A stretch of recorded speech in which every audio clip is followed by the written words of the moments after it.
Hello, everyone, and welcome. I'm Chase Jarvis, the founder of CreativeLive and your host for the next 60 to 90 minutes, where we get to sit down with a very inspiring guest, someone I've been excited to have on the show for some time.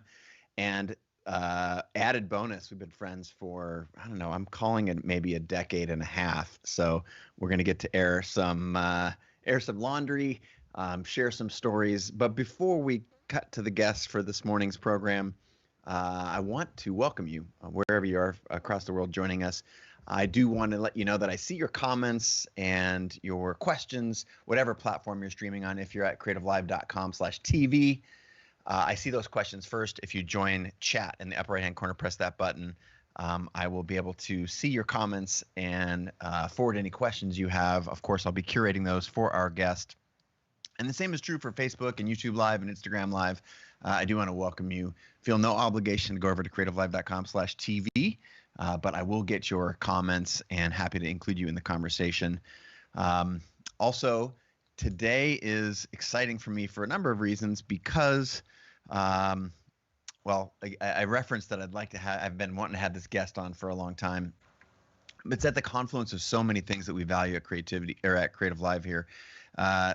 This person is multidisciplinary, and before I get into his bio, part of what I want you to think about as you're asking questions here is, what would you want to know from this person? If you could sit down and have one question answered, I find that I've been asking my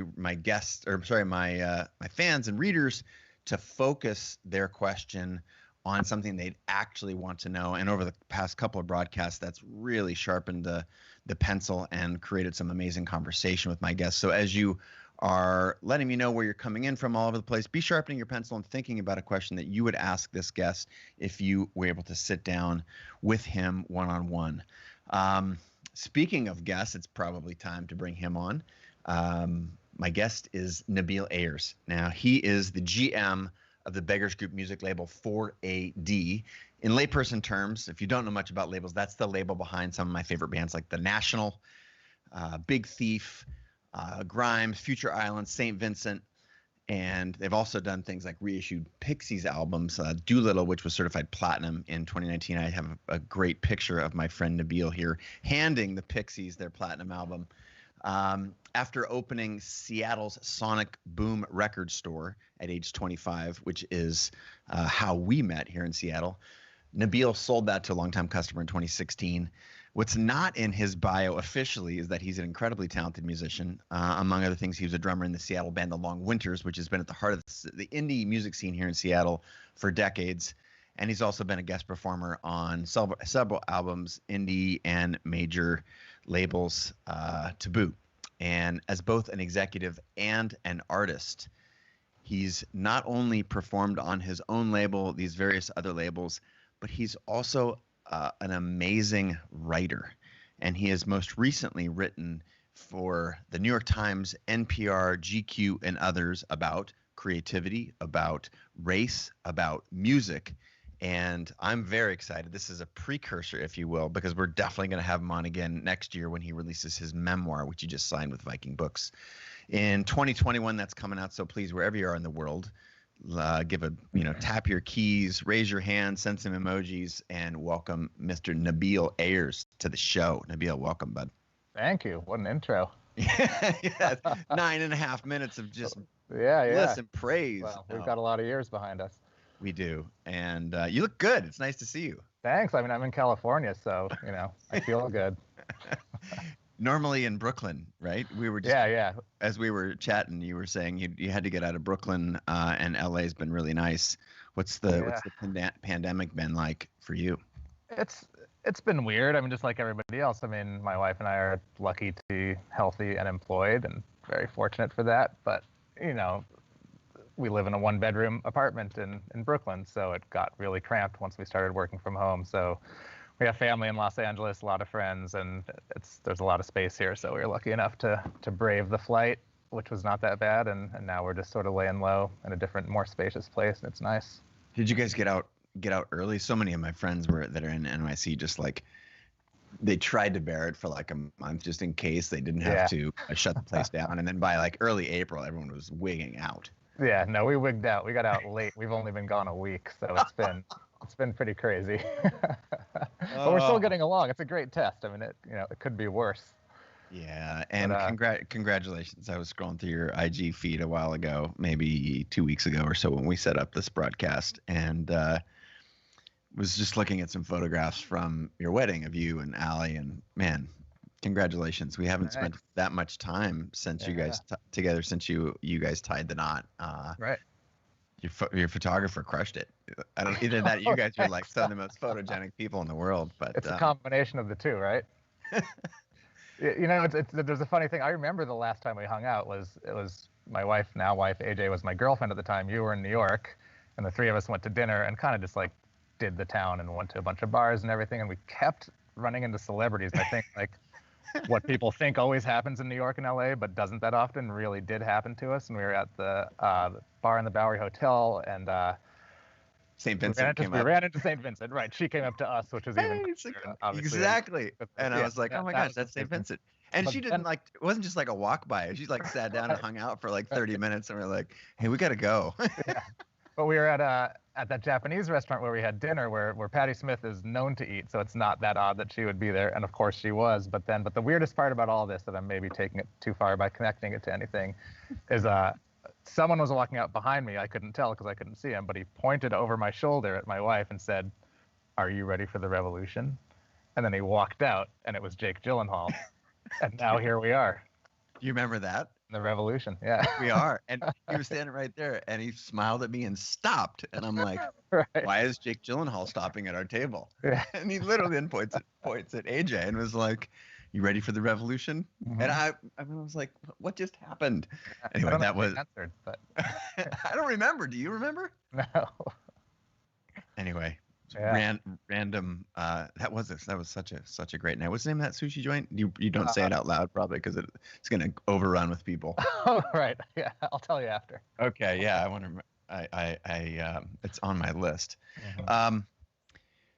Well, there's so many different ways we can take our conversation. That's Yeah. a sign of some of my favorite conversations of all time. My favorite guests are ones like yourself, where we can literally talk about your career as an artist, your life as an entrepreneur, your curatorial skills, your adventure, given, having traveled the world, living bi-coastal, the intersection of working with so many amazing talents, like just osmosis and being around incredible humans. You tick so many metaphorical boxes for people that I like to spend time with, and that the world.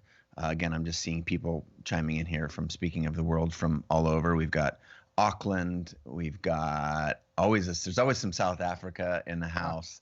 London, Cincinnati, Ohio wants to know they're in the house. The national. But I find that the questions that I could ask you cover such a broad spectrum. But I want to go, since we are in a very unique time, I want to start at maybe a different spot than I would normally start out. And I think I can do this because we're longtime buddies, and we're just sipping coffee here on a Tuesday morning. You've recently written a handful of pieces about race and music, the New York Times, NPR, and every once in a while you'll text me one of these things, and they've just been stunning. And I think you have a really unique perspective, and I'm wondering if you can share a little bit about what you've been writing and why. Yeah, it's interesting. I mean, I'm trying to think. If I take it back, I mean, I was a terrible student, which I think is an interesting thread to all of this, but it makes more sense now. I got terrible grades in high school, was lucky enough to get into a good college somehow still. I went to the University of Puget Sound, which is in Tacoma, just outside of Seattle. Also did fairly poorly there, but while I did poorly in school, I discovered what I was really into, which was DJing on the college radio station, playing in bands, putting on shows, doing all these things that my friends thought were silly, but now, they're lawyers and doctors, and I'm doing this, and it turns out we all knew what we were doing. So So there's that, but weirdly in college, the 2 A's that I got, and I only got 2 A's, were in writing classes. And it wasn't because I worked harder because they were more important. It was just because I really enjoyed them and it felt like it came naturally and it was fun and I loved it. So that was kind of that. And then that went away for a while. Then I graduated from college and started working in a record store and played in bands and did all the stuff I wanted to do, which was great. And when I was in one of these bands, a band called The Lemons in Seattle, and this is like 1995, I think, we got arrested in the middle of the desert with a bunch of pot in our van. And I didn't even smoke pot. It wasn't mine, but I was in possession. Whole thing handcuffed. It's a really long, crazy story that I won't get into now. But since then, I started telling it all the time and telling it in great detail because there's so many weird ins and outs. And I really enjoyed telling it and people enjoyed hearing it. And I always meant to write it. In my head, I was like, well, I like writing and I have this story. Wouldn't it be fun to write it just for the hell of it? But I never did. And then out of the blue, 4 or 5, maybe 4 years ago, I was on a flight to London from New York. It was really long. No internet, didn't want to do work, wasn't tired, didn't want to watch movies. And I was like, I think now is the time. I'm just going to start writing that story and not think about the audience or who might read it. No one might ever read it. I just want it to exist. And that's the whole reason I did it. And that allowed me to really sort of pull back the insecurity of the fact that someone might see it or judge it. So I really just wrote it as if I were telling it, which I'd done so many times. And I ended up really just typing and typing for the whole flight. And then the whole time in London, I would stay up really late because I was jet lagged and I kept going. And when I got back, I'd written 80 or 90 pages, which was just crazy to me. It was, it was long and it was detailed, and I'd gotten into, earlier parts and why I was in this band and who these people were and everything. And it was just so fun. And I still didn't want to show it to anyone. I was like, this is not refined at all. I don't even know what this is, but I know there's something happening in me suddenly where this just feels fun and natural and I want to keep doing it. So the only thing I could think to do at that point was take a writing class. So I'm in New York. It was easy to find something. I did like a, Monday nights, 7 to 10 people of all ages and races sitting in a room with one teacher who basically just forced us to write and read a lot every week. And a lot of stuff started to come out through that. And that led to me kind of shoving aside that band story and getting more into shorter things. And really the catalyst was around that same time, my partner and I, Jason, sold Sonic Boom, our record store in Seattle. And I'd written a bunch of Sonic Boom stories just about the crazy things that happen in a record store, especially in the early days, really fun through times. Seattle. And, wow. So finally I was like, this is a weird moment. And it really, I don't know how else to explain it, except it just all felt very natural and obvious to me. I was like, now is the time. I think I could maybe get away with trying to publish something because I have a reason. Up till that point, it felt very egotistical, maybe that's the word, to be like, what, I'm just going to write about myself and put it out there and people are supposed to care. But in a weird way, Sonic Boom, even though it was ours, kind of felt like it belonged to all of our customers and to Seattle and a lot of people. And the story was about all of that. And so I talked to Sean Nelson, who was the music editor at The Stranger, the sort of alternative weekly in Seattle, and just said, we're selling the store. I'd love to publish a short piece that's just kind of a historical My Days at Sonic Boom. Do you want to see it? And he's just like, yes, I'll run it. And I was like, what? He's like, yeah. No, you have to read it first. And he's like, yes. Nope. and I remember feeling just terrified. And you know that feeling of like, really, I've played in bands for years and we can get into all this, but I was always the drummer, which to me was never putting myself out there. The singer, the person up front with the microphone who wrote the words and talked about their feelings, that was the person putting themselves out there. And suddenly I felt more like that person. I was terrified, but they ran it and it went great. And I got really great feedback from people. And so that's really what kind of got it started, was having a reason and realizing it's okay to kind of tell stories.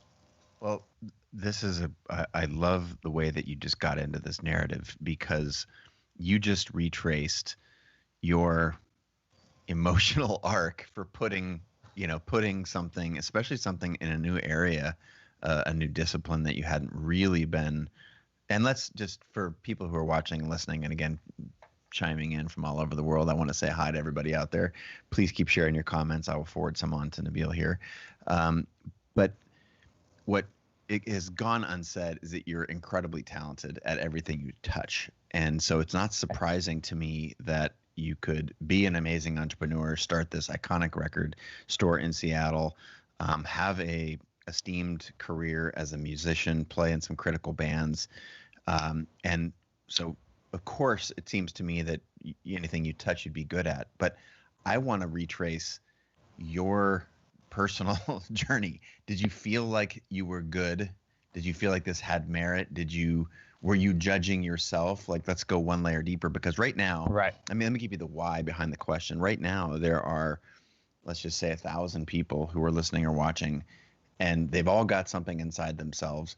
They're good at something in life, and they know they're good at something. They don't, maybe that it's something that culture doesn't value, or maybe there's a little bit of resentment, or maybe they're pursuing their dream, but they've burned out a little bit and they want to do something different. And so let's just say there's 1,000 people who are listening or watching that have that feeling. And I was hoping that you could talk about your experience as if you're talking to them.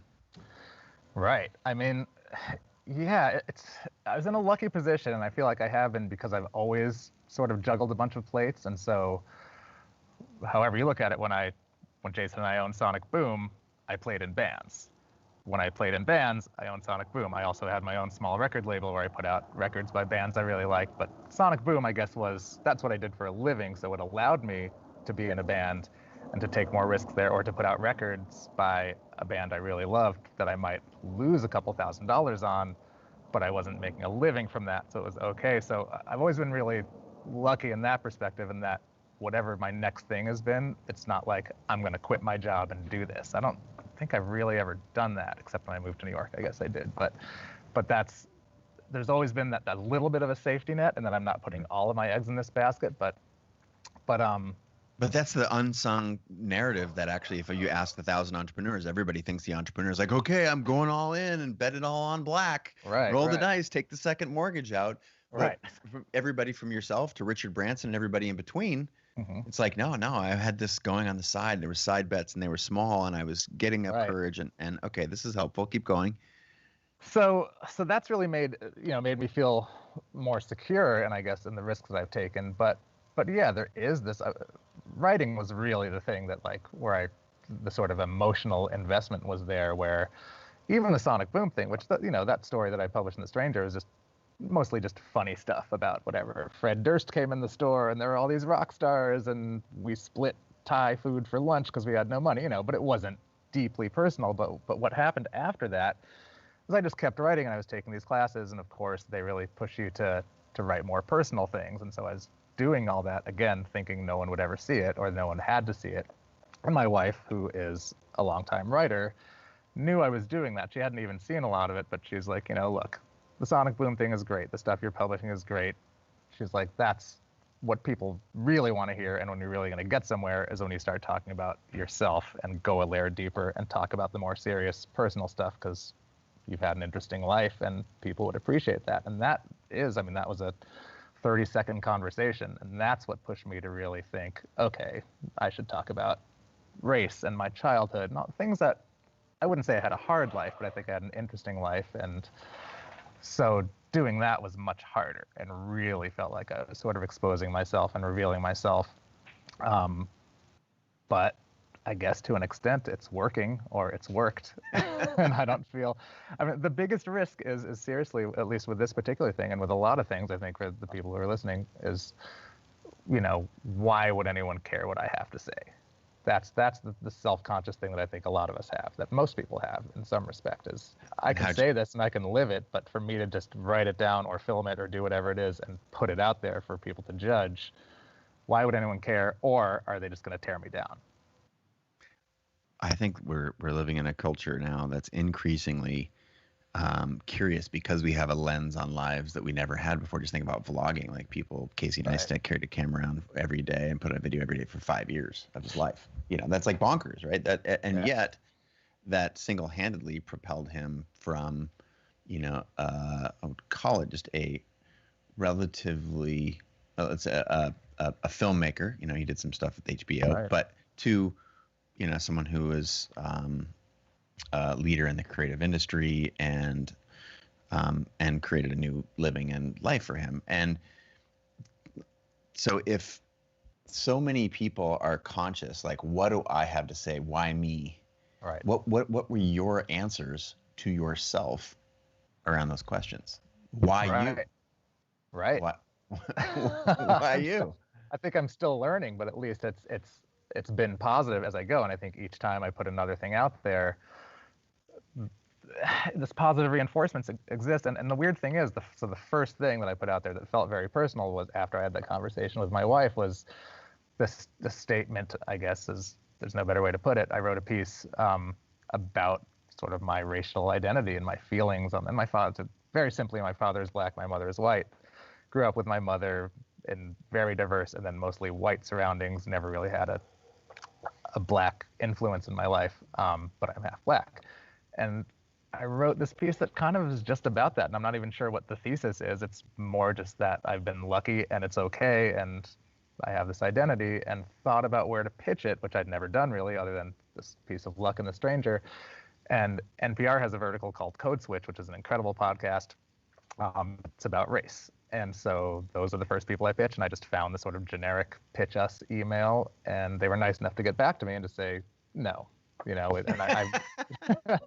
they were very sweet, very kindly said no to me. Yeah, but I mean, a lot of the time you just don't hear anything. Most of the time with things like when you're just cold emailing somebody. But weirdly, that was encouraging even just to hear from them and to know, and it was a person. And I was like, oh, cool. Well, now I know for the next thing, now I have a person's email address and I can, now I have a contact there, sort of built the positive from that. And so I wasn't sure where to go from there, but there's a website that I really like called The Root, which is much more sort of black voices, black culture, whereas Code Switch is simply about race, but I think it kind of caters to everyone, where The Root is more of a black site. And I think the only reason that I pitched The Root so quickly was simply because the editor-in-chief's email was sitting there on the site. And so I thought, great, hello, I have this piece. And she emailed right back and said, I'd love to read it. And then she emailed right back and said, I'm going to run it Saturday. And that's, The Stranger is one thing. Oh, I'm going to write about my record store and it's going to happen. But this was like, oh shit, now my sort of weird life story that I'm not sure how people are going to react to is going to exist. And it's going to exist, I knew this ahead of time. I was like, it's a pretty black site. And I think some black people are going to be unhappy with my position that, hey, I'm racially mixed, but it hasn't been that hard for me, which, if I'm really putting in a nutshell, has kind of been some of the lucky part of my life. So that was really, really hard. I was really scared.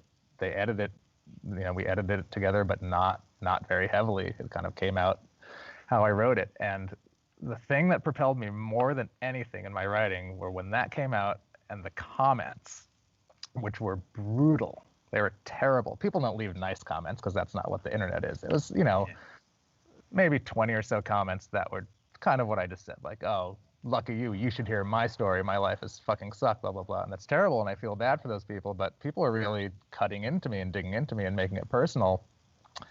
And I got this weird feeling that was like, oh, I can write things and it can make people feel a certain way. And I'm not, my goal is not to make people feel bad, but my goal is to sort of instill something. And we say this a lot at 4AD, which is a whole different thing in music. If everyone likes everything we're putting out, it feels like we're doing something wrong. Usually the things that do well are the things that, 75% of the people we send it to early like, and then 25% say, I don't know, this is weird, or I don't like this, or I hate this. And those are the things that work. And this is what this felt like all of a sudden. That's kind of when I knew I had something. Okay, two threads, two directions I want to take this. Yeah. One, were you reassured? Do you think that history that you had in putting out music and getting that 75-25 split and understanding that, did that help propel you in this time of doubt? Was that a muscle that you'd sort of conditioned? I think so, yeah, because I remember immediately making that connection in my brain. I hadn't made it until I was reading these comments. And of course, I literally felt it physically in my stomach and in my chest. It was like, ugh. But then I was able to separate and be like, these people don't hate me. They don't know me. They have their own feelings, and this is bringing up those feelings for them. And I hope they figure out a way, they should write their story too, or they should do something. But yeah, that's the moment when I made that connection. So I think you're right. I think it did give me a weird perspective and experience to draw from. Okay, keep pushing though. You put this out there. And but this, I'm also, I want to like signpost for a second. Where I'm going with this is, you were a music guy in my head, like music guy, creator, entrepreneur, having started the record store. And when you sent me the original piece I think the first piece that you sent me was New York Times piece. Right. And I was like, whoa, this is so good. And I had no idea. Right. But to me, that's part of this beauty and my curiosity around these things is, again, going back to whoever's watching and listening right now, there are thousands of people and you have an idea in your head and people don't know you as this or think about it. And is it fair to say this is an opportunity? Like you've got nothing to lose? Like what was part of your psychology around putting this out? Did you feel like you had something to lose, but you had, because it was a day job, and did you feel like you could lose this because your day job? Right.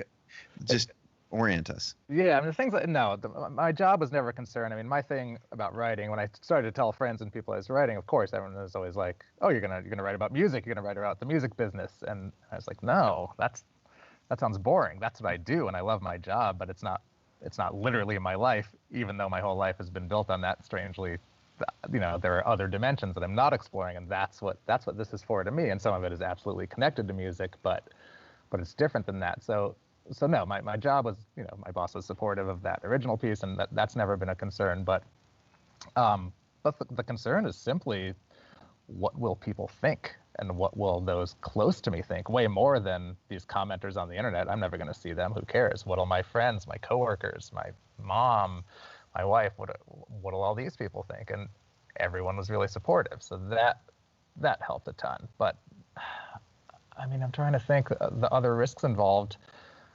I know the thing that was in my head, and I've never been good at figuring out that, seeing the road and seeing the map. So I wasn't doing this saying, I'm going to publish 8 pieces and then I'm going to write a book, and then all these things that actually ended up happening. And I think in the back of my mind, maybe I did know, but I was more taking it as it came, and I was definitely pushing it. Suddenly felt like something, once you published a thing or two, I don't know how else to compare it. It felt like kind of being in a band, and the sort of fun and attention that comes from it, and people saying nice things. There's a lot about it that reminded me of, because I hadn't played in the band in probably 10 years, of getting off the stage every night and people saying, good job. It was a version of that. So that was part of what was propelling me.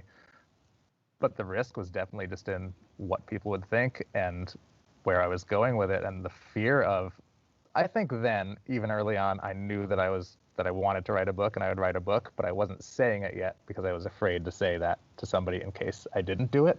Yeah. Does that make sense? It makes perfect sense. And there's a huge takeaway for people who are listening. And speaking of listening, I want to give a shout out to Carol in Scotland, and Michelle in Irving, Texas, and we got Tamara in Buffalo, Minnesota. I don't know, those sound like two different places to me, but it says Buffalo, Minnesota, USA. Abby, Michelle, anyway, people tuning in from all over the world. I want to give you all a shout out. And this idea of writing for yourself, taking some risks, but recognizing that the risks are small, especially there's I think a brilliant insight in that the haters are not actually hating you. Right. It's really about them. And that combination of a little bit of courage, not too much planning, a little bit of action, and a little bit of realizing that the world, the people that are going to respond are not the ones that are actually on your short list, and that when your short list is responding with encouragement, these are your parents, your peers, your friends, your wife, your partner, your spouse. Like, that is just such a powerful combination, and I feel like it's available to so many people. Right. And yet here we are. There's the reason that thousands of people are watching and listening to this is because there's something that's still in the way. So that makes me want to, I want to keep pulling on that thread in a second. I want to go down. You've written more extensively about race since then, and I want to keep tracing on that. It's so powerful in the time that we're in right now.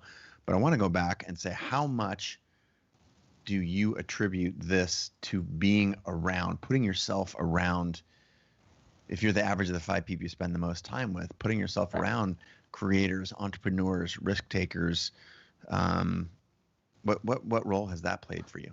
Yeah, that's 110% of it. I think, weirdly early on, I think I knew that, and I hate the term creative people, but you know what I mean. I mean, I've always been to. I was born in New York City. My first school was an elementary school in Amherst, Massachusetts. That was I forget what it was called, but it was basically part of UMass's education school. It was like an experimental elementary school. Wow. The classrooms themselves, there was a second story that was all mirrors that you could see from the classroom, but you couldn't see what was behind them. And what was behind them were grad students plugging in headphones, watching all the classes, and sort of studying how it worked, I guess. And I was there from first to fourth grade, and it was incredible. We never had homework. It was but super smart kids, super international, because so many professors' kids were there, and people from all over the world would study for a couple of years. So really fascinating, interesting place that I loved. And then we moved back to New York City, where I was born, and I went to this school called Little Red Schoolhouse, which is this sort of famous school that was like a communist school back in the day, and where Angela Davis and all these people went. Same thing, really interesting, forward-thinking, experimental school. And that was kind of my base. So I think without trying and without even realizing it, I was always around a really big mix of interesting people, and that had to have rubbed off on me. But then in sixth grade, we moved to Salt Lake City, Utah. My mom worked for American Express, and they moved there, and we did it, and that was the opposite. That was a very normal, straight, the most normal place I'd ever been in my life, and I was there sixth grade through high school. But weirdly, I loved it, and I think at that point I had enough of a base that I still gravitated towards. I mean, I'm friends with a lot of those people who were just as smart and interesting and creative. And then from there, I think you just naturally continue to gravitate towards those people. So I think that is a huge part of my life. How much of that is conscious? Like, I want to spend more time with this person because they fire me up, and I want to spend less time with this other person because they don't. Right. I don't know the number. Is it 50-50? I mean, it definitely is partially conscious. I mean, then I guess the markers are, what are these people wearing? What bands are they listening to? It might not be able to get deep in their heads when you're in sixth grade, but there are things that you can see that person is into football, and I'm not really into football, but that kid has a Minor Threat shirt on, so I think I'll talk to him. So it's conscious in a way. Either I don't believe we've met. My name's Ian, and I'm from Minor Threat. Right. Ian K. Wow, legend. Well, I think this is a question that I'm thinking is out there in the world, and I probably should. There mostly are just praise and gratitude here from Chicago, from Barbados is in the house. Lets you reason together, Yorkshire, England. But a question that I'm curious about is this something that if you can't identify it as a clear, obviously, yes, I'm gravitating toward this kid with the Minor Threat t-shirt, you sort of are 50-50 on that. What about now in your adult life? How precious are you with your time and your attention and your energy? I'll leave it at that. Right. I mean, I guess a lot more precious now just because I have less of it, and it's pretty partitioned. I mean, I have my job, which takes a lot of time and energy, and I have my side thing, which takes a lot of time and energy, which is writing, and I have a family and friends and everything. So, I mean, do I spend a lot of time searching out new people? And that's something I actually wish I had more time for in my life, and I would love, and I live in New York, and a fascinating, diverse, interesting city. So I wish there was time to do more of that, but I don't think I do as much as I should. No, that's fair, but I think it has a lot to do with setting up your ecosystem, Right. And I think living in Brooklyn, working at a record label, pursuing writing on the, I mean, like, it's just the alchemy is all there, and it's I have a hard time reconciling the fact that if you live in Springfield, Illinois, Mm-hmm. and I'm just picking that, like, literally that was the only city that popped into my brain, and you live in the suburbs, and how do I cultivate this interesting life? Because Nabil, it's easy. You're Sure. of mixed race. You were raised playing music in bands, going to these amazing schools. And Yeah. who am I? I grew up white, middle class, born in the 80s. Parents are together. Like I don't Right. have it. I'm not saying it's mostly me, but there's a couple things that are not true there. But I'm just trying to like generic middle America. I had an easy, normal childhood, normal, whatever that means. Why would anybody care what I had to write? Because there are a lot of people right now that are challenging themselves with that question. Right. Which is funny because on paper, I would be in the very hard position and you would be in the very easy position in the world, right?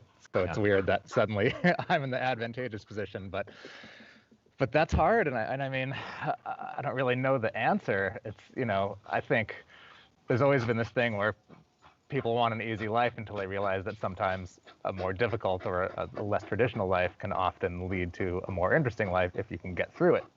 Yeah. And again, even though I have a really sort of non-traditional, interesting background, it's never seemed hard or bad for me. I mean, whatever, my family was poor and there are all these interesting things, but I had a great childhood and I loved it, so it was never hard. But yeah, how to do that if you're in middle America, not surrounded by a lot of interesting stuff? Maybe you move.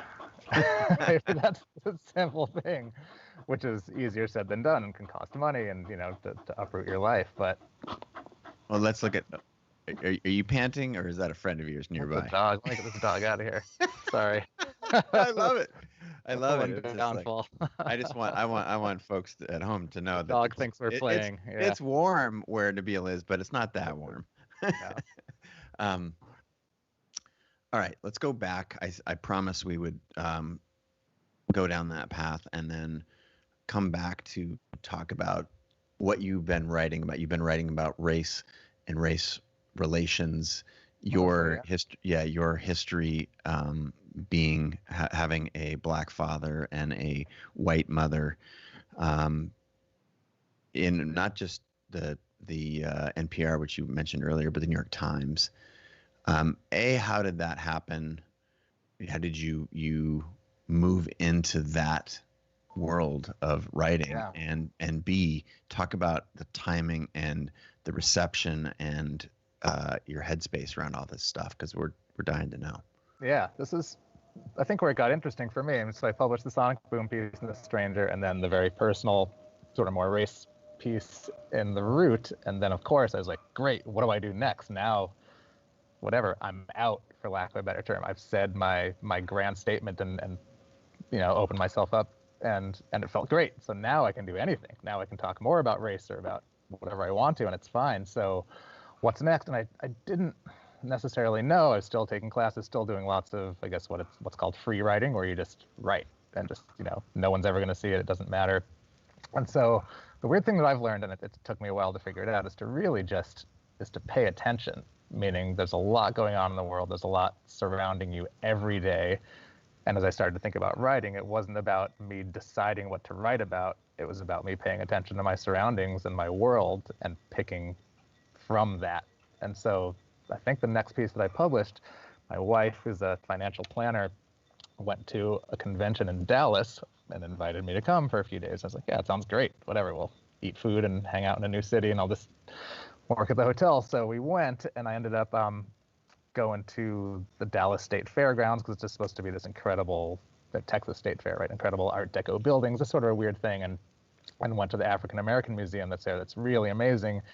And when you walk in one of the exhibits, I was the only person there. It was like a Tuesday afternoon. There's this huge Ku Klux Klan suit just sitting there, and there's all this history and things about it, and it really terrified me. And of course, as I was thinking about all this, I was like, think about it. This is the next thing. Write about it. Don't just walk away from this thinking, well, that was scary. Anyway, what's for dinner? So I went back to the hotel, or actually went to this restaurant, and immediately just sat down and started writing about it and turned it into this thing. It became kind of a research project. It turns out one of the biggest Klan rallies in America ever was in that exact spot, and there's this really sort of dark history. about that exact space where I was that day. And so that was the next thing. And I ended up pitching that, I think, to a few places and again, getting rejected, but still just thinking, it doesn't matter. It's going to end up somewhere. So I'm just going to, you just keep going and you keep grabbing email addresses. And this is really, even though I was in New York and knew a lot of people, I did not know people in these circles. So I was still just cold emailing people and looking up websites and trying to find editors. And again, got lucky with this one with Huffington Post, and that ran. And so now, there's always, and you'll get this, Chase, there's always a business mind to this as well, which I've always had this kind of entrepreneurial thing. I love playing in bands. I also loved all the record company stuff of it, the business part. So with this, the writing itself, I guess, is the creative part, but what's also fun is the business end of it. So, I've never been one of those creators who's like, well, I can do the creative part, man, but then I don't know what to do. I need someone else to help with that. I mean, of course, it's great to have people to help, but I love both parts. So in my head, I was like, great, now I have this piece in The Stranger, I have this piece in The Root, and I have a piece in Huffington Post. So now I have these bylines, and that's something to tell the next person with the next thing. And so the New York Times thing, and that was definitely, I guess, my big break, came when my uncle, who I'm super close with, my mother's younger brother, is a jazz musician who made this really incredible sort of avant-garde jazz album called Valley of Search in 1975 when I was a toddler. And I've always loved that album. And it just felt like a good time to reissue it, strangely, that kind of music was coming back, and there are a lot of people getting into those old records, vinyl, of course. And so, he's alive and well and still plays music all the time. And so we talked about it and decided that I would reissue that record on my own label that summer. This is 2018. Sorry, I've got a dog panting again here. Get away. So we did that. And in the process, of course, there are all these photographs and all this music and all these memories were coming up from my childhood and that time and place and everything. And so, sorry about this. No, it's all right, man. We're live. This Just put him on camera. This is what CreativeLive TV is about, right? Yeah. We're in your dog's live. Your porch. Yeah. Oh, no barking, no. That's next level. There we go. Got rid of him. So to my point from earlier, I think I really was paying attention. It was like, okay, how do I turn this into more than a project of just putting out this record? I'm feeling really connected to my past right now, and just started writing about it. That was the easiest thing. Was I remember the apartment building where he lived and where this album was recorded and what it smelled like and what New York was like in 1975, even though I was a toddler. I remember so much of this. So I just started writing about it and got it to a point where I was like, I think this feels like a short piece that obviously has to be in a New York-centric outlet, and the Village Voice was going under. There weren't many at the time.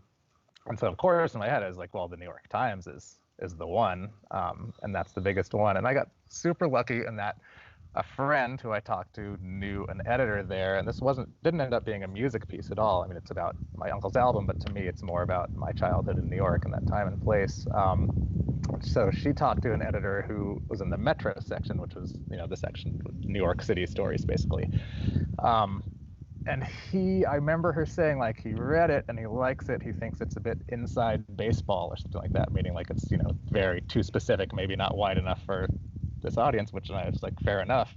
Sure, it's about, It's about me. 75 in one apartment building that no one knows about, but, whatever. So that was kind of that. And then it just got into luck where I ran into another friend, told him that, and he said, oh, I know that editor. I'll drop him a note. And then I think maybe a week later, I got a call and he was like, hey, I want to run this. It's really great. And that was kind of it. And for a moment, it got really scary because it's like, there is this ethics thing at the New York Times and a lot of papers where, it's your uncle's album that you are releasing as a commercial product to sell, and you're writing about it for the New York Times. That might be a problem. Let me check. And I was so terrified for about 24 hours while he said, I want to run this, but I'm not sure if I'm going to be able to. But they came back. We changed enough in it that it doesn't sound like that. It's, it's referred to as a recording. And it came out, and that was incredible. And that felt like a big thing. And that was the moment where I decided to make a website. I'd always wanted to make one, but I was like, I'm not a writer until I have not only a handful of pieces, but one in a sort of major paper. Yeah. So that's where it all changed, where I was like, well, now I have, 4 or 5 things out, and one is in the New York Times. And that's, family members and friends, and everyone notices that. I want to read something from an NPR piece for those folks who are not familiar with your work. I've never been a father, and I've never had a father. Though my dad and I live in the same city, our paths have never crossed. Occasionally, someone asks me how he's doing. It surprises me every time, and I usually respond with something like, quote, "You'd probably know better than I would," which feels confrontational and often leads to a slightly apologetic, less biting explanation of the fact that I've never known him. I hope I inherited his best qualities and missed out on his worst, but I can only guess what those qualities are. For much of my life, even my racial identity has been somewhat of a question. My mother, who is white, chose to have me and raise me on her own. My father is black, but because I never was a part of his life, I've never held a strong black identity, or I felt I belonged in any single race. I grew up in a diverse and liberal surrounding where if anyone asked, I was racially mixed, and that was fine. I'm often asked the question, "What are you?" And it goes on from there. But like this thought about identity, Yeah. is how important is that for you? How important is understanding who you are, where you're from, what's your DNA, like why the archaeological dig at this point in your life Right. on your own identity? I think it has never been that important to me. And again, I think it's because even though I've technically been missing, I didn't know my father, my life felt very full, and I had a lot of great people surrounding me, and I always felt taken care of and safe and had a really happy childhood. So that something happened, I think, once I started writing, that I started exploring that part of my brain more, and it became more important. And I think 23andMe is obviously part of that, because it was so easy to find out more, just because I never knew much about my dad's side. Yeah. So it's only newly important to me. It's not like my whole life. I mean, I guess what I just said there is my whole life I've never known anything, but it didn't seem to matter for most of my life. But now it matters, I think maybe just because it's so easy to find out more. There's such a powerful message embedded in there that, like, just through the act of writing, these things have sort of, they've I don't know, the layers of the onion have been, or you're actively peeling them back, rather. Yeah. Do you have a practice? Do you have a daily writing practice now? Like, what is your approach? I know people who do, and I don't, but it's interesting. I mean, I know your book starts with that Maya Angelou quote that I don't remember exactly what it is, but basically that you can't run out of creativity. The more you create, use, the more you create. use, the more you have. Yeah. And it feels like that. So every time I think, God, I don't know what to write about, again, I pay attention and something else comes up. So I don't have a daily practice. I try to sometimes, but I'm not as good at free writing. Basically just thinking I'm going to write for an hour every morning, no matter what it is, no matter how. I don't do that. I'm usually working on something specific, and sometimes I won't do it for a week and I'll come back to it, and I find that I'm sort of refreshed and in a better place. So I think the daily practice works really well for a lot of people, but not as well for me. Well, I'm going to pull on another thread here. That's something we touched on a little bit earlier, and it has to do with the people you surround yourself with. I mean, clearly you have a long history of being around creators and entrepreneurs. You talked about that. You talked about even, in your young life as a student, being raised in an interesting school environment. Right now, there's somebody who's listening to this and saying, that doesn't describe that. Who are we featuring on the podcast? So this is God, I'm actually forgetting their names. Callie and somebody else. They're crazy Spuds MacKenzie dogs. Need to get out of here. Go away. Sorry. You know how microphones work? It sounds like they are on the mic. Like, yeah, they're close. Anyway. Well, right now, again, there's someone who's like, that's not me. You gave advice earlier, which was move. Right. I'm just wondering, it seems like that's prohibitive, and yet there's every single person has a story to tell. And what I am so enamored by with your world is that your story did not unfold till you're in your 40s, right? This is right. It feels like it's just starting in a way. It's exciting in that way. Yeah, and so there's this just hardcore judgment that I find in the creator entrepreneur community, because it's just constant like comparison to where other people were at whatever part in their career. And by this time, Lady Gaga had 22 number one, hits, and she'd starred in 3, Right, films right. and won 10 Grammys, and then you're just getting started. And yet, this is one of the reasons I was very excited to have you on the show. You've had a very successful career as an entrepreneur and as a musician, and now you're entering a completely new phase as a writer, where you're almost going back to square one. How much of what you've learned along the way is being applied to this new endeavor? In short, what role did your mastery in one thing play in your ability to excavate an entirely new universe?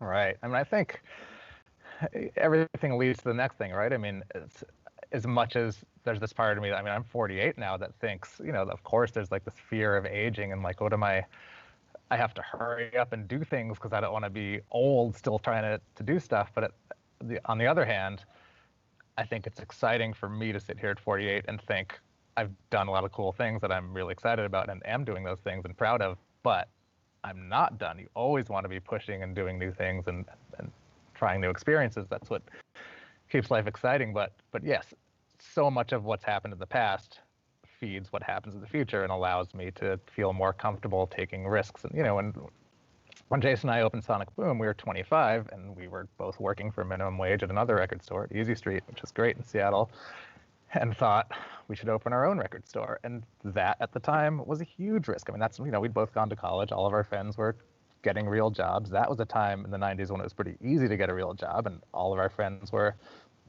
had expense accounts and wore suits and went to work, and they loved it. They were thrilled, and they took us out to dinner and everything. And I don't know how or what I would have done, but I suppose with my degree, I could have gotten a job out of college, but it just wasn't even, it's more than there was like a little voice in my head. There was a really loud voice in my head that was like, no, what you want to do is work in music and you also want to play in a band, and you can't get a real job because it'll prevent you from doing that. And I think that voice has always existed in some way, and it's not a voice, it's not like a magical thing, it's yourself knowing in a way what you're supposed to be doing and taking risks. And so now that voice says you have a great life and you're really lucky, and keep pushing and do different things. And knowing that most of the time that I've done that, it's worked, makes me feel better that it will continue to do so, I guess so.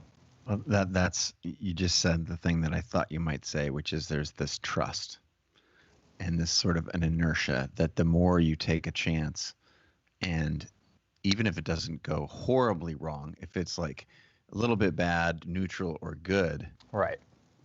And I'm wondering if you can talk a little bit more about that. What role has trust played in your, and trust, the trust is not, maybe it's in the universe, maybe it's in your circle of friends, or maybe it's in yourself. What you tell me what role trust has played, if at all, and I think, and trust in what? Right. With me, it's a trust in myself, and that I am capable of making good decisions for myself that will, that not, it won't always work. I mean, the interesting thing is that I know I've failed to do things. I know I've asked people for things and they've said no, whether it's trying to get a job or trying to get in a band or trying to publish a piece and having 5 people turn it down and 3 others not respond.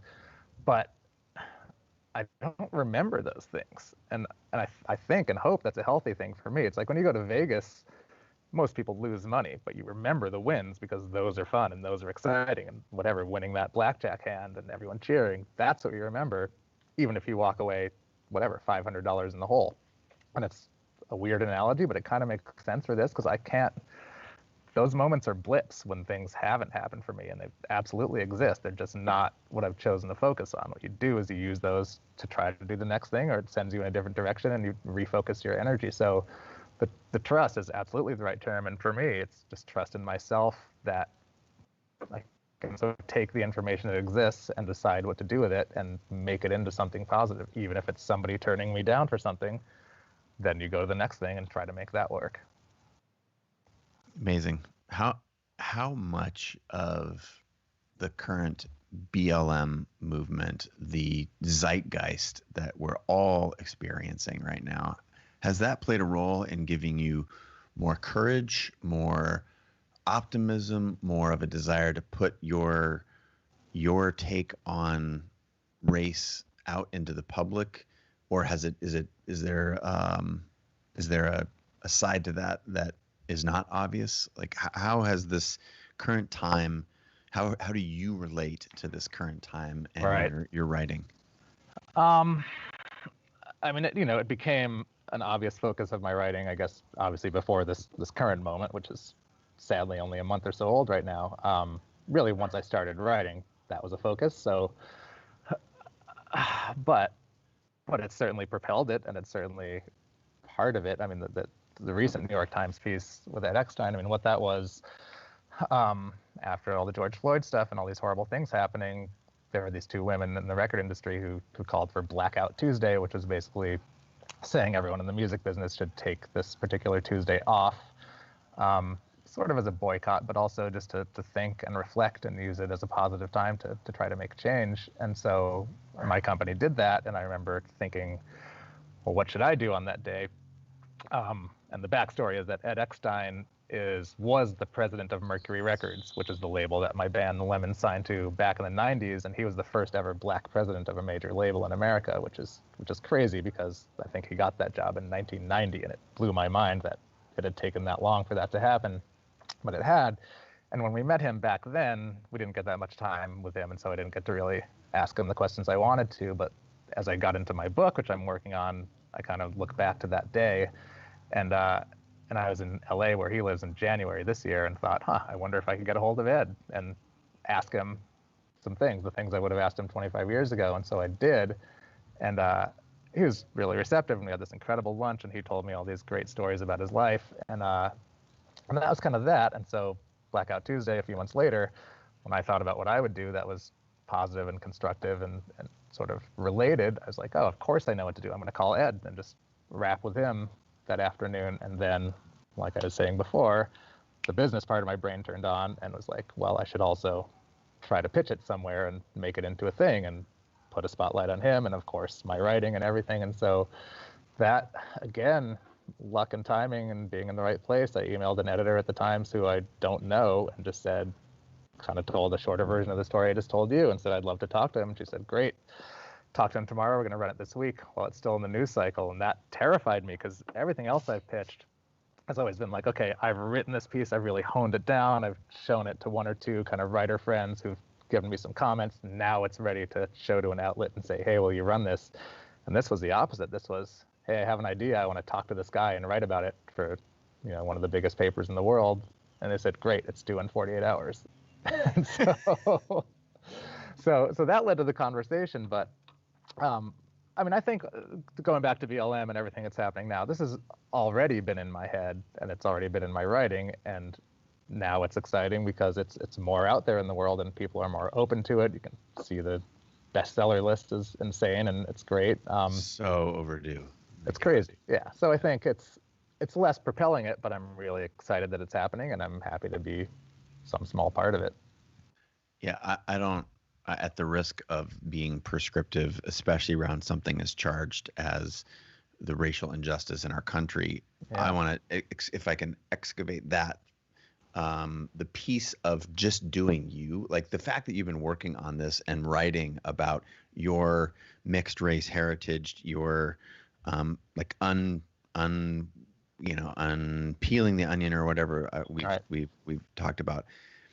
You've been working on that for X number of years, and then this is a moment where the market has come to you. And if I don't want to again tie the market to a movement of racial justice, but if you use the example of the New York Times list as the market, then like that to me is there's again, take the context away just for a moment and look at you focusing on you, and at some point the market pays attention to you, and it will probably happen several different times across a variety of subjects. This was true for me as a photographer. Action sports was not cool when I started taking pictures of me and my friends skateboarding and surfing. No one could give two shits. Right. And then the SUV company started marketing this outdoor sort of action sports lifestyle to sell shit. Right. And in the course of like 5 years, I 10x'd my income. Wow. By doing the exact same thing I was doing 5 years ago. Right. And that's a huge thing that, going back to music again, I mean, people ask me all the time, here's my band, can you give me some advice? And it's always such a weird one for me because my advice is always like, do you like what you're doing? And the answer is usually yes. It's like, great. Got to keep doing it and figure out a way to get in front of people. But, if you're looking for advice that's like change the songs or more guitars or whatever, that's I don't have that advice. You need to hope that people come around to what you're doing, and the most control you can have over that is to just keep doing it and get better at it. Yeah. And double down on you, like, yeah. Right? That's because that's really what you've done. I guess so. Related, slightly different. You have spent a lot of time around people who have pursued their passions and created a living and a life that they have desired. And are there lessons that you can share? I mean, let's take your story out of it for a second. You as a record, you as a record executive, looking at the lives of people who have poured their heart and soul on the stage or the page or on the screen, and any takeaways from that? And the biggest one is that every single one of those people that I can think of has taken risks and put themselves out there. And it's easy to look at them once they're doing well or once there's crowds or once there's records or whatever. But every one of those people had a first show. Every one of those people had a show where people booed or only 3 people came or they felt they were terrible or others felt they were terrible. I think you'd be hard pressed to find anyone who does anything interesting who doesn't have that experience. And you have to get through that and you have to keep going, and it's what makes you better at what you do. And that's everyone I know would say that. Have you had conversations with these folks about any that you can share? I'm trying to think about, I actually can't think of any, obviously. I'm sure I have, but the fact that you were confident in being able to say it and feel it, that tells us enough. And I think that there's a takeaway in there, right? Like, yeah. And again, people in the comment section right now it's a great reminder that, oh my God, you mean Grimes had a show that was her first show? Oh, right. Of course she did. Yeah. Exactly. But that concept is so far removed from our psychology that we've like literally forgot it. Right. And even when we put out our first Grimes record, which was Vision, she was years into her career, and that album did really well, but people thought, oh, she's an overnight success. And she had worked so hard and done so many cool things before we were even involved. She did what she did, and we helped amplify it. And that's, again, people don't always see that part of someone's career, but it's usually there. And, there are very few people who just pop up and are in the right place at the right time. And it does happen, but it's not a good plan. Have you ever felt pressure? I'm reading a comment right now from Tony Veronica. She's saying, thank you so much for this. We need to stop comparing ourselves. It can quickly turn from inspiring to defeating if you're looking at where someone else is at some juncture in their career. But she continues on here. It's a rather long comment. And ultimately what it comes around to is, what about like this concept of settling into a career and to a family relative to your dreams? You've talked about your wife, AJ, and what role has the family or circle of friends played in either promoting, hindering, motivating, decoupling your identity with, like, what role have your friends and family played in your either your success or struggling because you're worried about what they think?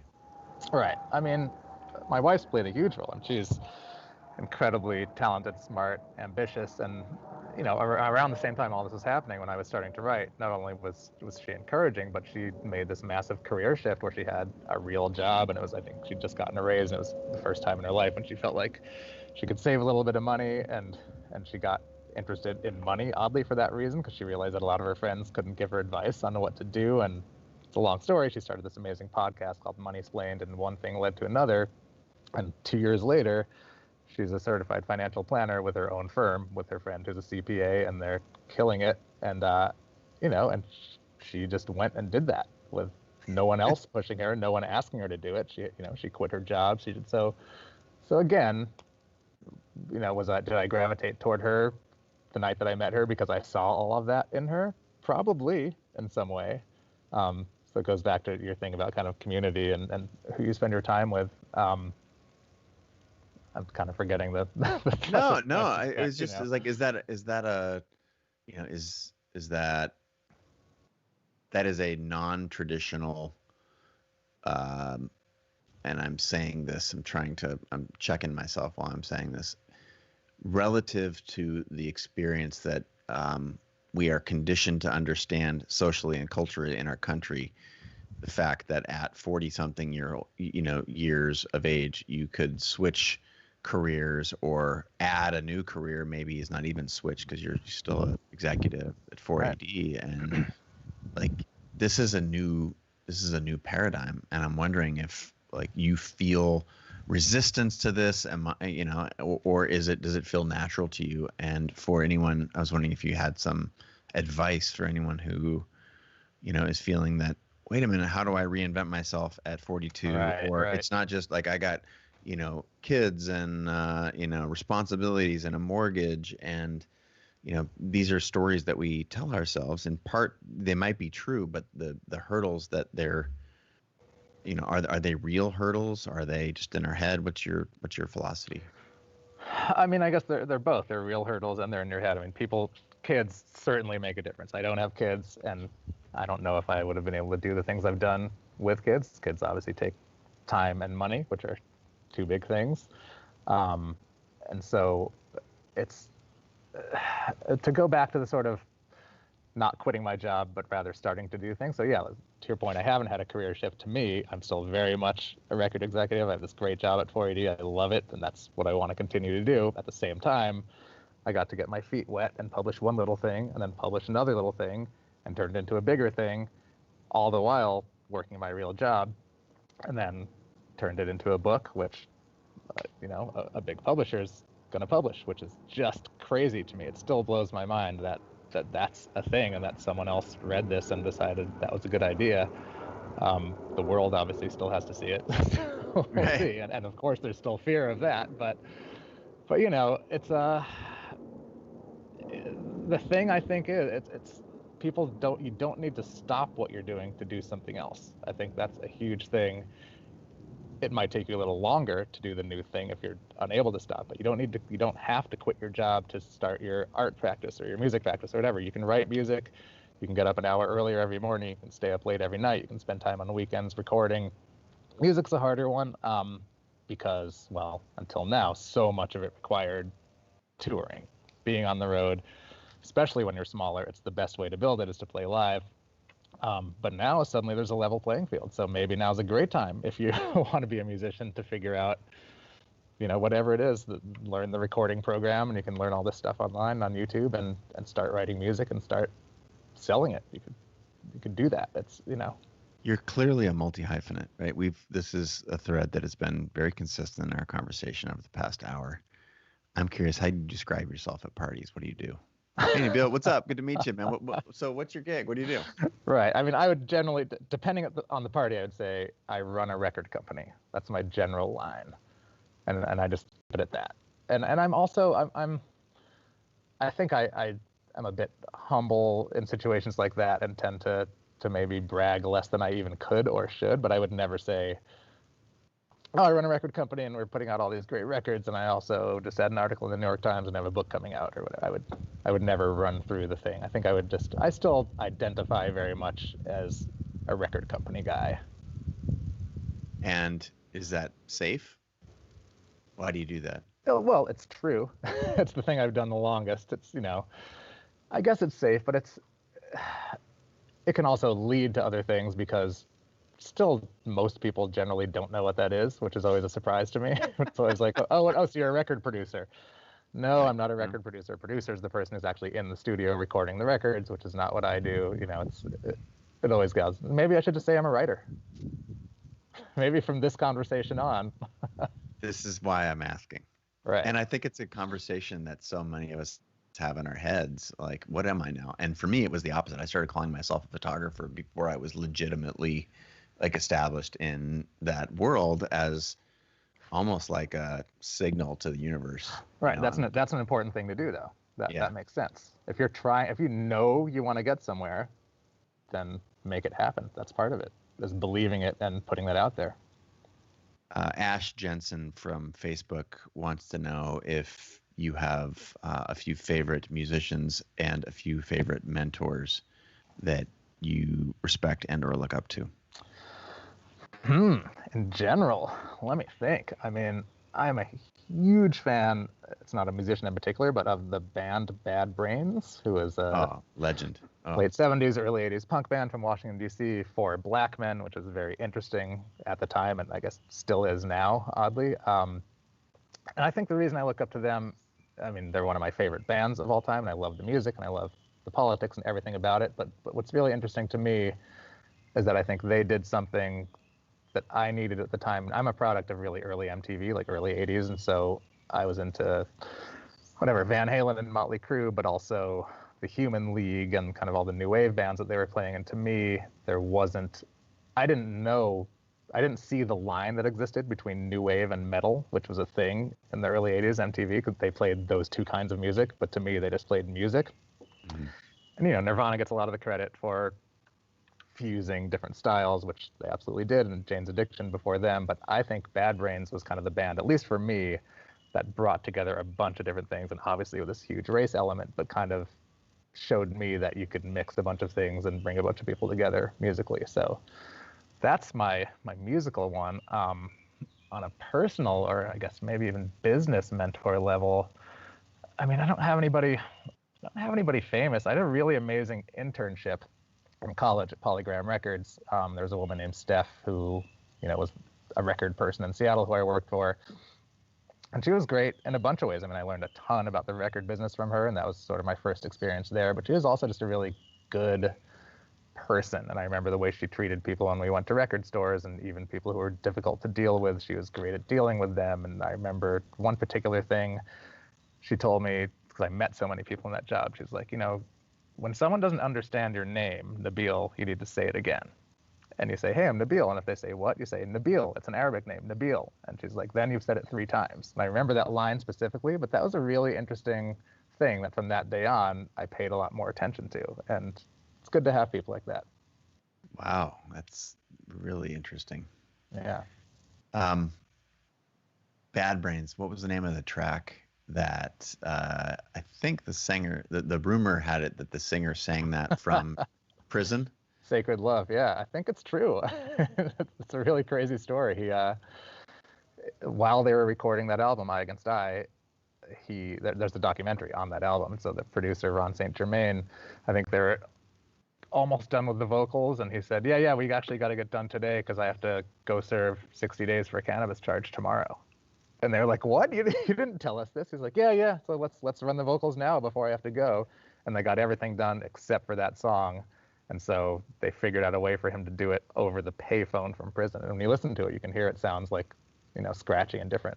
Oh, but it's such like that is, to me, that epitomizes punk and DIY and that ethos of like, no, we're going to make what would typically be a bug. We're making that a feature. You know what I mean? Like that, the through the telephone. Yeah. And for those of you, if you're not familiar with that, you need to go check that out right now. Sacred Love, Bad Brains. Pretty incredible story. Incredible. My man, I keeping you longer than I promised, just because I don't want to let you go. We haven't hung out in a long time. This is great. This has been super fun. We even got rid of the dogs. I want to spend the last few minutes talking about your upcoming book. I think the folks who are listening and yours truly are very happily seduced by your writing, your art, the way that you've just built an amazing life arc, and to have that captured in a book that you've written, I hope I'm getting an advanced copy. We'll have you back on the show. Of course. We're good at Great. we're good at moving some units. It's fun. But tell us a little bit about the journey of getting a major publisher to write to publish your memoir, and then what can we expect from it? Yeah, I mean, it kind of goes along the same path to where I'd written, published, whatever, 5 or 6 pieces, and at the same time had tons and tons of writing that hadn't been published. That was lots of personal stuff, and in a way, it was very compartmentalized, meaning like I can write all these stories about the bands I was in. I can write all these stories about my childhood. I can write all these stories about race. I can write these stories about the record store. And then I started to realize that there's enough stuff here that I bet I could make it into a memoir, make it into the story of my life, I guess, for lack of a better term, and talk about something. Why would anyone want to read this? I mean, those feelings when you're just doing start to finish your life. But I just decided it was something I needed to do. And I think it was sort of a self-challenge. Like, I wonder if I can do this. I wonder if I can make this into something that feels like it has a story and an arc. I mean, you don't want it to just be like, and then this happened, and then this happened. And the arc is really, plays on kind of the first 10 years of my life, which my mother was on welfare, and she was a single mom the whole time. My father never left us. The agreement was she wanted to get pregnant, and he said, fine, I'm not going to be in the picture. And so it's the opposite of the sad, father left kind of stuff. It's very deliberate. My mother's incredible.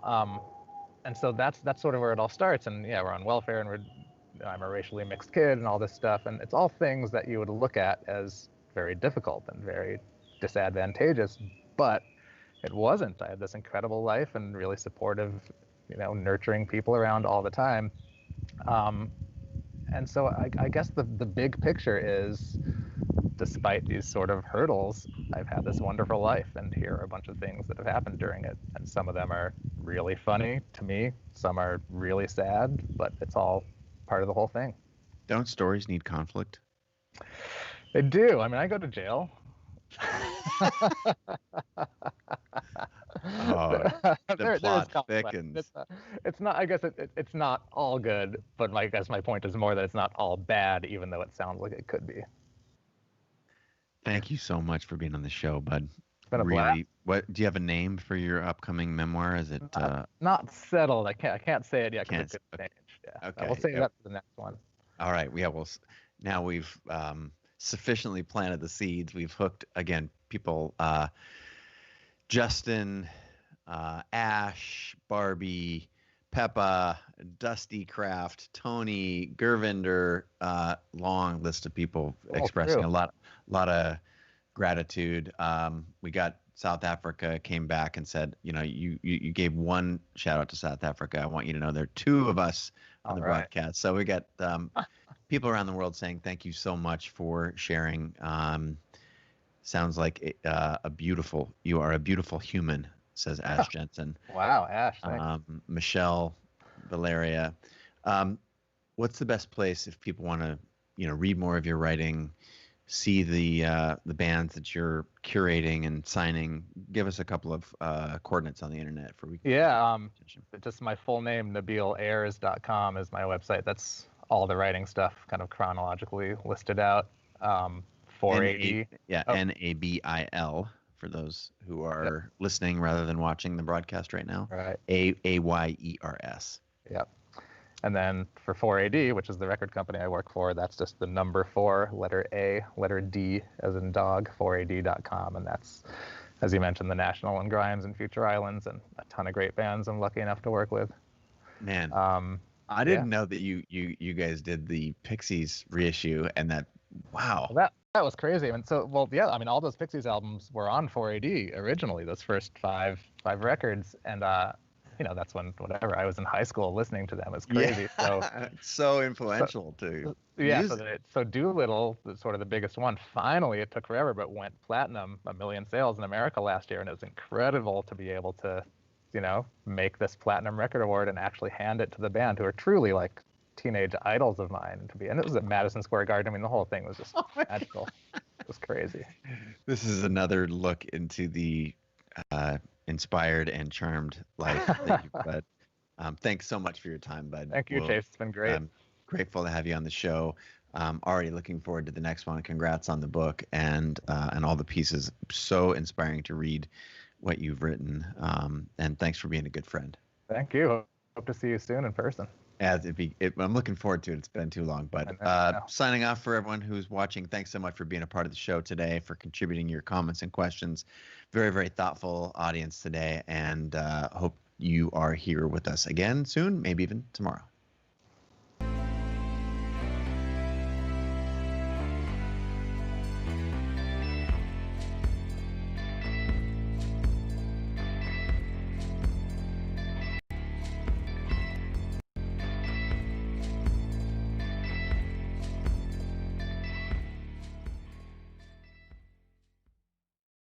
Hey guys, what's up? It's Chase Jarvis, founder and CEO of CreativeLive. You will know that we have more than 2,000 classes and more than 10,000 hours of learning, inspirational, and motivational content on the platform. I'm super excited to announce a new experience on CreativeLive. It's called Fast Class. You've told us that you're busy and sometimes it's hard to dive into a full class from start to finish. So essentially, we're now giving you a shortened highlight version of our top CreativeLive classes. You can always dive into the full class with 5, 10, 15 hours of great content. But now, if you're just looking to focus on a few of the highlights or want to be able to skip quickly to something that really interests you, you can now get a shortened fast class version of that class. We're also thinking this might be able to help you explore a new craft and save time while doing it. This is a great tool to curate your learning experience to help create the life that you seek. So you're probably thinking, great, how do I access this new experience on CreativeLive? That's easy. All you have to do is be a subscriber to the Creator Pass, and then all this is yours.